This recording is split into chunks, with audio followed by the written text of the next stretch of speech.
second prize. So we have Duke Kim and Nils Wanderer. Šeit atkal ir neizšķirts un divi uzvarētāji.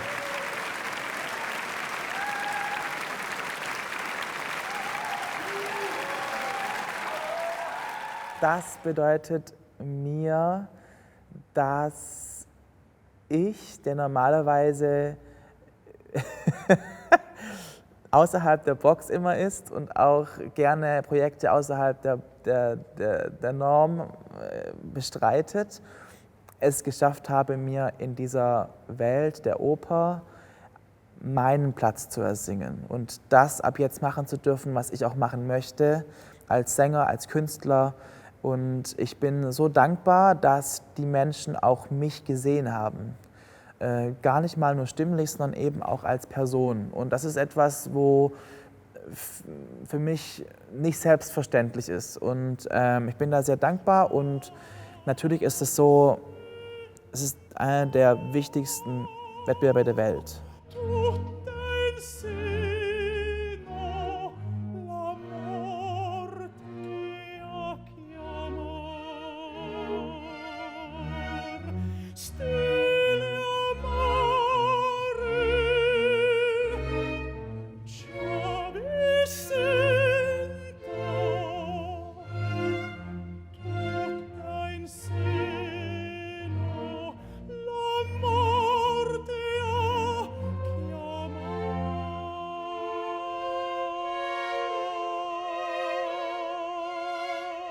Ich hatte das Glück, mit Maestro Domingo auch arbeiten zu dürfen. Wir hatten dann auch eine Session, wo wir dann die Arien vorgesungen haben und er Feedback gibt. Und ich glaube, was ihn überzeugt hat, war einfach, dass ich gar nicht versucht habe, irgendwas zu produzieren, was ich nicht bin, sondern es war einfach authentisch und natürlich.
Ich war mit 5 Jahren im Knabenchor, Capella Vocalis, und habe dort dann kleine Sopransolos gesungen und komme aus einem Handwerkshaushalt. Das heißt, ich war Musik eigentlich nie ausgesetzt, aber hatte schon immer so einen Drang danach, mich auszudrücken musikalisch oder auch künstlerisch, habe viel gemalt und so.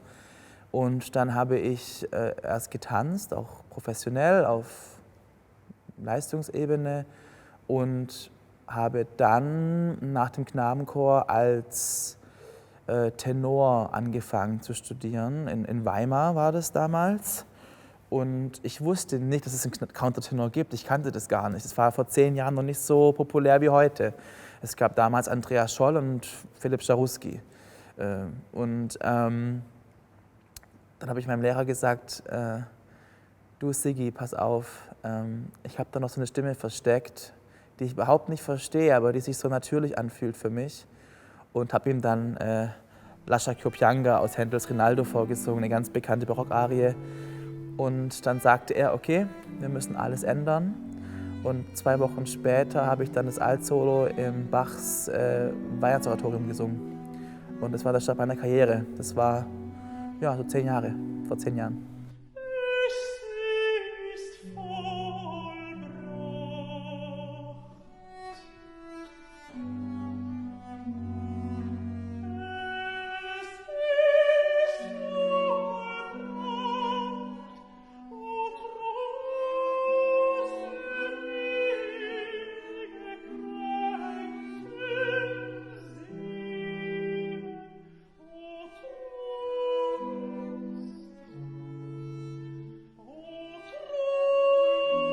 In allen Bereichen bin ich Wanderer. Also das fängt an vom Reisen natürlich, berufsbedingt, aber ich reise auch gern privat, bis hin zum Wandern, auch zwischen den musikalischen Welten, vom Barock bis in die Moderne. Da gibt es bei mir eigentlich vom Potenzial her so unendlich, was Wandern angeht.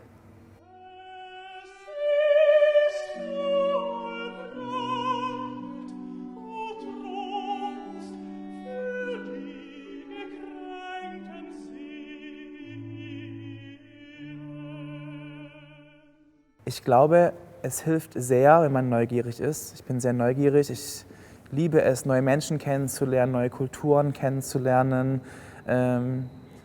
Ist auch die Motivation, eigentlich Sänger zu sein, ist eben in Austausch zu geraten mit Publikum, mit Kollegen, mit der jeweiligen Kultur des Landes und auch in der Musik selbst natürlich, dass man da einfach auch neugierig bleibt und offen bleibt und immer wieder neue Wege gehen möchte. White stars, Orion,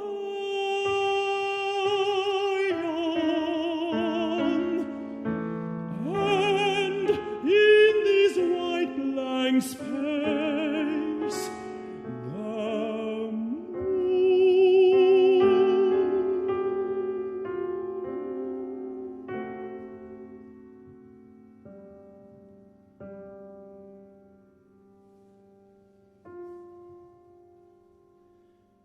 See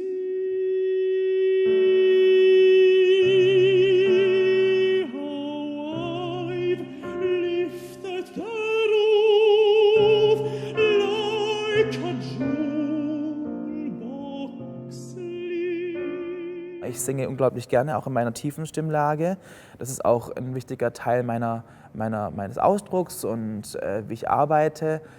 Aber sobald ich in eine Alt-Mezzosopranlage wechsle, komme ich bei mir an, bei mir selber an. Und Countertenor zu sein, ist auch Mensch zu sein für mich. Und das ist einfach das Ehrlichste, was ich jemandem geben kann von mir, diese Stimmlage und auch die Musik, die ich damit mache.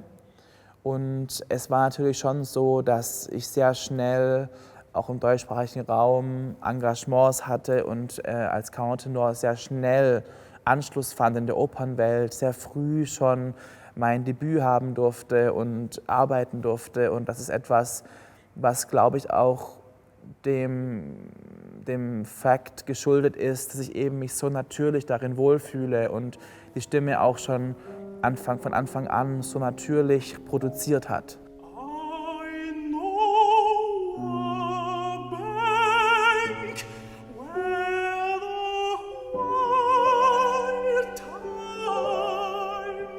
blows,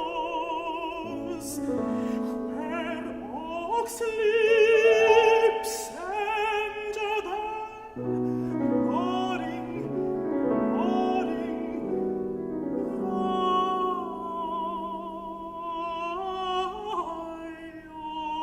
cries, right over canopied with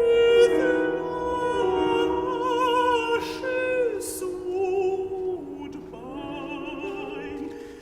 with sweet musk roses, and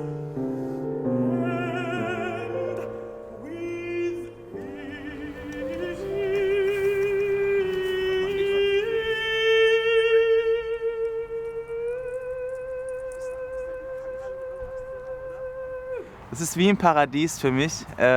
Ich liebe Hunde. Der Mauerpark ist für mich auch deswegen so attraktiv. Einerseits wegen den wunderbaren Menschen, aber auch wegen den Tieren. Ich bekomme meinen ersten Hund im Erwachsenenalter nächstes Jahr aus dem Tierschutz. Und das ist für mich wie so ein Seelenbegleiter, ne, auf der Reise auch. Und durch meinen Beruf auch bedingt suche ich jemanden, der wirklich an meiner Seite ist. Und wenn ich das sehe, so Tiere, das ist für mich das Allerschönste. Und ja, da geht mein Vaterherz ein bisschen auf.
Ich habe die Partie des Oberon gerade an der Opera de Lille gesungen in Frankreich. Das war das Highlight meiner Karriere. Das war bisher das Schönste, was ich machen durfte. Ich durfte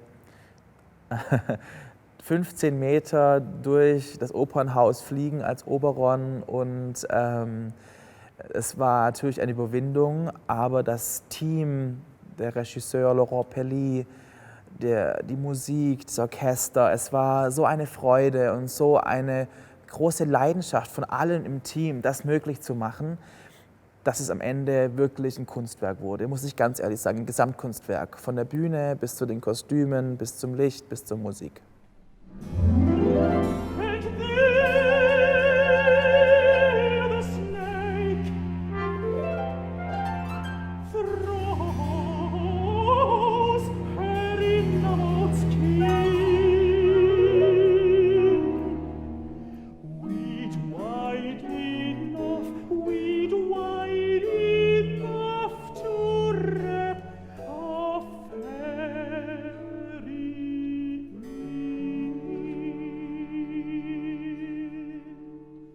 Also eine meiner absoluten Lieblingspartien ist der Oberon.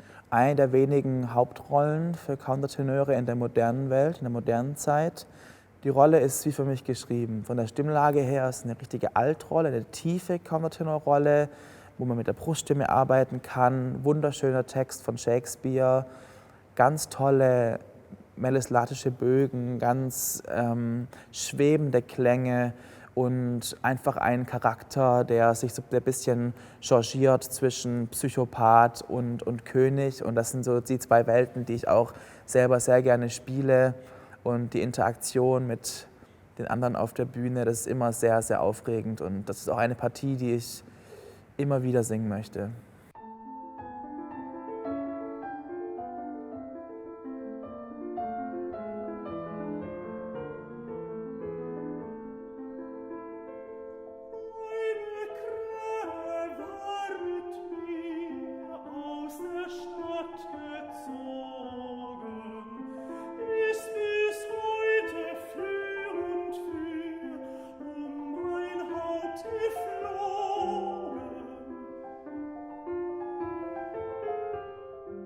Natürlich ist es so, dass man als Countertenor allein vom Repertoire schon her, ich singe mehr über Herzschmerz und mehr über die großen Emotionen.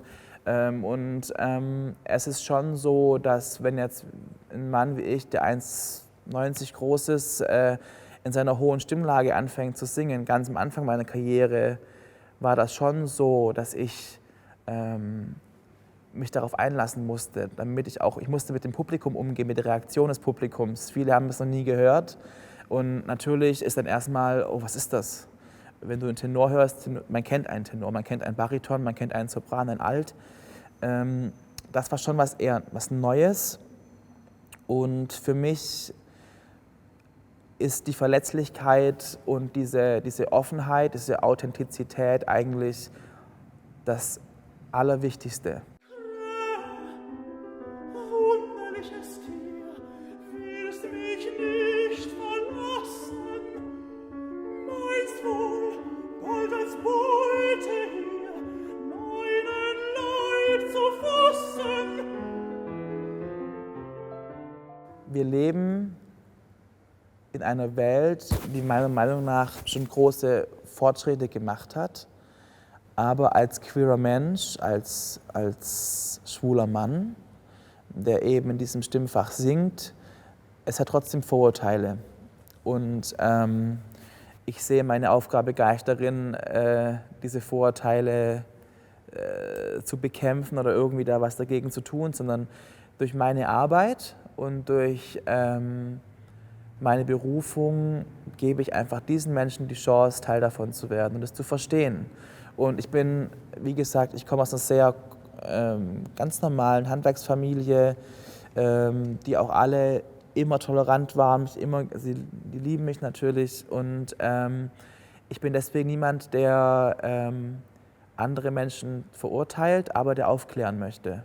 Und dahingegen sehe ich meine Rolle schon auch durch die AIDS-Stiftung und so weiter, dass ich ein Sprachrohr sein möchte für meine Community in einer gewissen Weise und mir auch wichtig ist, dass man eben füreinander einsteht, für Toleranz und versucht, dass jeder Mensch die Möglichkeit hat, glücklich zu sein. Lass mich endlich sehen, Treue bis zum Tode.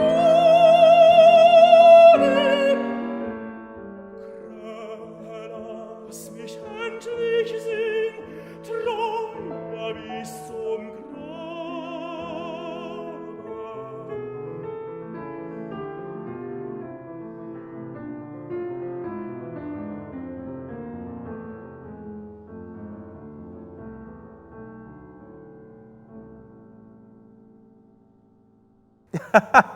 Ich habe noch lange nicht alles erreicht. Jetzt kommt erstmal ein Hund. Das ist ganz wichtig. Das ist mein persönliches Highlight nächstes Jahr. Aber natürlich ist es so, the sky is the limit. Es gibt immer Sachen, die man noch nicht erreicht hat und die man gerne noch sich wünscht und erfüllen möchte. Dazu gehören natürlich die größten Opernhäuser wie die Metropolitan Opera, Scala, Wien.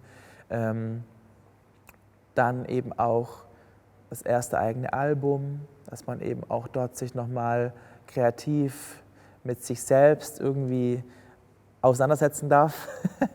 Und dann gibt es noch einige andere Pläne. Also ich würde gerne als Regisseur noch arbeiten und da noch meine erste Produktion auf die Beine stellen. Und es gibt ganz viele Pläne.